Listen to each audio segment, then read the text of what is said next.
እዩና ቢኒ ዛሬ በከባዱ ተጣልተዋል። ዛሬ እንግዲህ ቢኒ እዩ ቤት ድረስ ሂዶ አባት ነኝ ልጄ ትናፍቀኛለች እባክሽ አሳየኝ እያለ ሲማጸናት ነበረ። እሷ ግን ፍቃደኛ ልትሆን አልቻለችም። ጭራሽ ከቤት ገፍትራ ነው ያስወጣችሁ።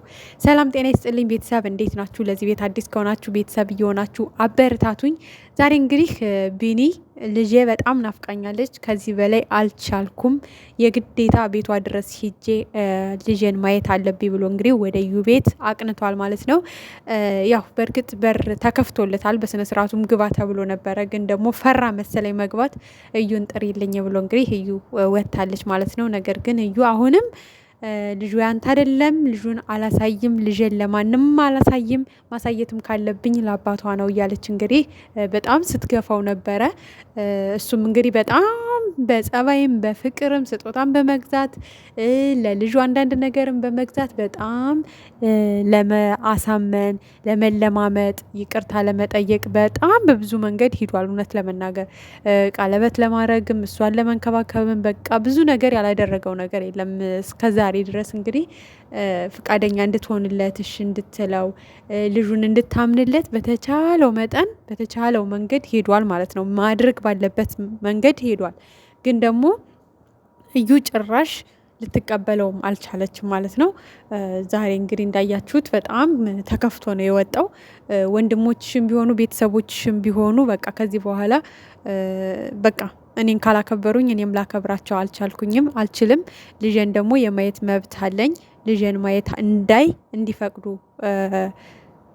መፍቀድ አለባቸው ወይ ደግሞ አስተዋውቂኝና በስነ ስርዓቱ እኔም ገብቼ ልጄን ልይ ሲላት ነበረ። ግን እዩ ያው ድሮም ስናቃትም ደረቅ ናት፣ አሁንም እንደዛው ድርቅ እንዳለች ናት። እንግዲህ ልጄን አላሳይም፣ ያንተም አይደለችም፣ የማሳየት ግዴታ የለብኝም፣ ከፈለግኩ እንጂ ማሳይህ አንተ አስገድደኸኝ አይደለም ማሳይህ። ብዙ ነገር እንግዲህ እየገፋችሁ ነው። እውነት ለመናገር እዩ እንዳይቆጭሽ በኋላ ማለት ነው። የምሬን ነው ምልሽ። እኔ አሁን የተረዳሁት ነገር እንደዚህ ገፍተሹ ማለት ነው በኋላ ወደ እኔ ተመለስ ወደ ልጅ ተመለስ በምትይበት ሰዓት እሱ ደግሞ ከአንቺ ቆርጦለት በቃ ሌላ የራሱን ህይወት ሊጀምር ይችላል። ገብቶሻል?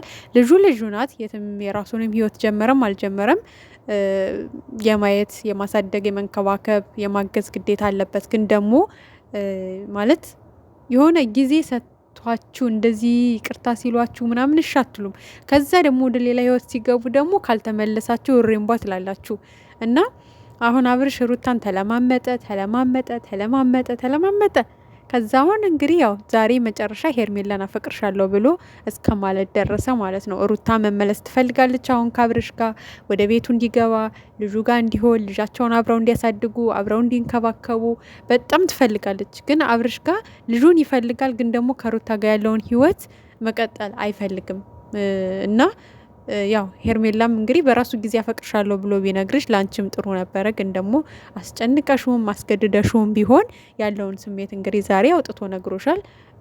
አሁን ሩታ ምን ሊሰማት እንደሚችል ፈጣሪ ይወቀውና ከዚህ ሁሉ ነገር መጀመሪያ ለእናንተ ፍላጎት ኑሯቸው አብረው መኖር ፈልገው አብረው ልጃቸውን ማሳደግ ፈልገው ሲለምኗችሁ እምቢ ትሉና ከዛ በኋላ በቃ ከእናንተ ቁርጥ ብሎላቸው ወጥተው የራሳቸውን ህይወት ሲጀምሩ ደግሞ ካልተመለሳችሁ እሪ እና ከባድ ነው። ብቻ እዩ ራስሽ ጊዜ ይሄ ታይም እንደዚህ እየለመነሽ ስንቴ ከፍ ዝቅ አለ ስንቴ ተንበረከከና ብታምኝና እንጃ አላቅም እንትን ብቴ ጥሩ ነው ብዬ ነው የማስበው። ምክንያቱም ማለት አንዳንዴ የማይሆንን ነገር ላይ ጊዜን ከማጥፋት እንደዚህ ጊዜ ለነገሩ በእርግጥ ሁሉም ማለት ከባድ ነው። አንዳንዴ አፍቃሪና ተፈቃሪ አይገናኝም የሚባለው።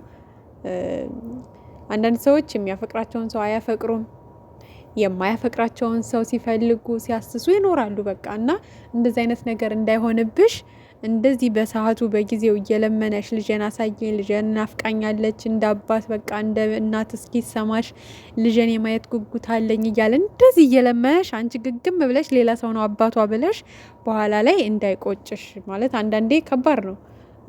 እና የሆነ ጊዜ ወስደሽ ብታስቢበት ምናምን ጥሩ ነው ብዬ ነው የማስበው። ምክንያቱም ቀብራራው አለማየሁ ብሩክ አለማየሁ እንደሆነ እንደማያደርገው ሁሉም ሰው ይመሰክርለታል። ምክንያቱም ሀይሚም በብዙ መንገድ በፕራንክ መልክ ብዙ ነገር ፈትነው አይተናል ከዚህ በፊት እንደዚህ አይነት ልክስክስ ወንድ እንዳልሆነ የሴት ልጅን ህይወት እንደዚህ በማይሆን ነገር እንደማያበላሽ በቃ ጥንቅቅ ያለ የእናቱ ልጅ ነው ቀብራራው አለማየሁና ማለት ኦኬ የሆነ ሰዓት ላይ ጓደኛ ማቾች ነበራችሁ፣ ነገር ግን አልተስማማችሁም።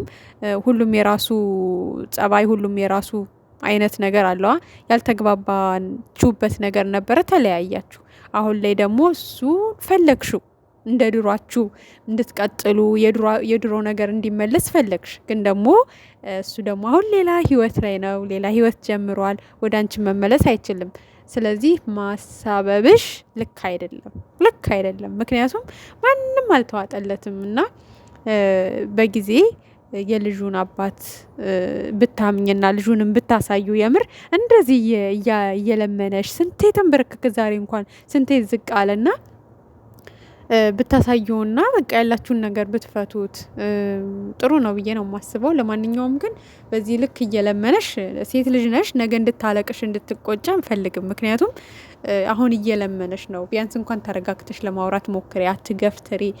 በነገራችን ላይ ሰው ሲገፈትር በጣም ነው የሚከብደው። እግዚአብሔርን ሴት ልጅም ወንድ ልጅም ይሄ ሆነ አለ አይደለ ከቃል አልፎ ደግሞ እንደዚህ እየገፈተሩ ምናምን ነገር ውጣ ውጪ ማለት በጣም ነው የሚከብደው። ቤተሰብ የምር ነው የምላችሁ። ምክንያቱም ቀን አልፎ የሆነ ጸጸት ነው የሚሆንባችሁ እና እንደዚህ የምታደርጉ ሰዎች ተጠንቀቁ። ማለት ሴት ልጅም እንደዚህ አመነጫጭቃችሁ የምትገፈትሩ፣ ወንድ ልጅንም እንደዚህ አመነጫጭቃችሁ የምትገፈትሩ ሰዎች ተጠንቀቁ። የምር በጣም ነው የሚሰቀጠው የሚከብደውም ማለት ነው። ምክንያቱም ከባድ ነው። እናንተን ብሎ የመጣ ሰው እንደዛ ገፍትሮ ከበር ማስወጣት ምናምን ይደብራል፣ የምር ይደብራል። እና ሰው ነው በቃ በሰውነቱ ሊከበር ይገባል። ማለት በቃ በንግግር መግባባት መተማመን ይቻላል። እና የሆነ አለ አይደለ ነገሮች ሲያልፉ በሰዓቱ ብዙ ሰው ስሜታዊ ሆኖ ሰዎችን የማይሆን ቃል ይናገራል፣ የማይሆን ድርጊት ያደርጋል። ግን ደግሞ ያ ቀን ካለፈ በኋላ ጸጸት ውስጥ ነው የሚገቡት እና ጸጸት ደግሞ ምንም ትርጉም የለውም። ምንም ማለት ነው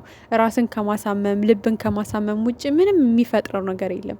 ስለዚህ ከጸጸት ለመዳን አንዳንድ መደረግ የሌለባቸውን ነገሮች ካለማድረግ ብትቆጠቡ ጥሩ ነው ብዬ ነው የማስበው። እና እንደዚህ ልጄን አሳየኝ፣ የልጁ አባት ነኝ፣ በቃ የአባትነት ስሜቱ ይግባሽ እባክሽ ልጄን አፍቃኛለች እያላት፣ እሷ ግን ገፍትራ ነው በቃ እንደዛ ጮሃ ማለት ነው ያስወጣችሁና የሆነ ስቅቅ ነው የሚያስብላችሁ። የምር የሆነ እንጃ ይከብዳል፣ የምር ይከብዳል። እና ብቻ እግዚአብሔር አምላክ ለሁሉም ሰው ልቦና ይስጠው፣ ወደ ልቦናችን ይመልሰን። ተነጋግሮ በማመን መፍታት ይቻላል ሁሉንም ነገር እና መልካም ጊዜ